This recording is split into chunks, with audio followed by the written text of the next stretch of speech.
नमस्कार दोस्तों, स्वागत है आपका हार्ट ऑफ लिटरेचर पर। मैं हूँ वनीता मणुंद्रा उर्फ वाणी। बुरहान जी द्वारा लिखित एक छोटी लघु कथा आपके सामने प्रेषित करने जा रही हूँ।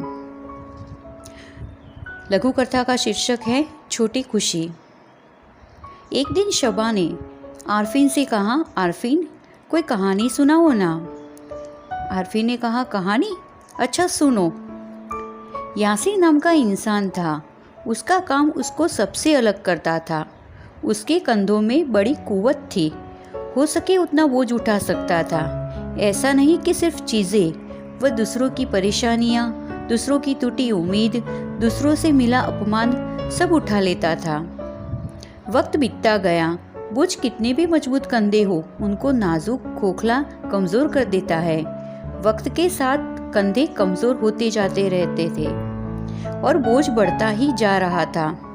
बर्दाश्त की हद से आगे बढ़ता जा रहा था। कर भी क्या सकता था? कंधे के दर्द का सोचे तो जिम्मेदारी का पेड़ गिर जाए, भूख का गांव फिर से हरा हो जाए। दिन निकलते गए। नदी किनारे के पास एक छोटा सा मकान था। उसमें नाजिया नाम की लड़की रहती थी। यासिर जब भी वहाँ से गुजरता, उसके चेहरे पे जो थकान होती वो मुस्कान में बदल जाती। बोझ का दर्द दीदार के सुकून में तब्दील हो जाता।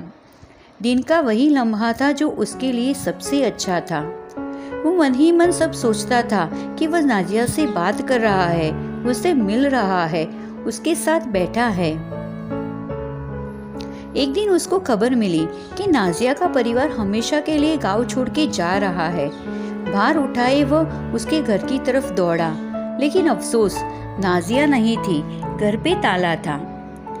जिस जगह जाके वह चंद लम्हों के लिए अपना दर्द भूल जाता था, आज उसकी जगह उसका बोझ इतना बढ़ गया कि ऐसा उसे कभी नहीं लगा था।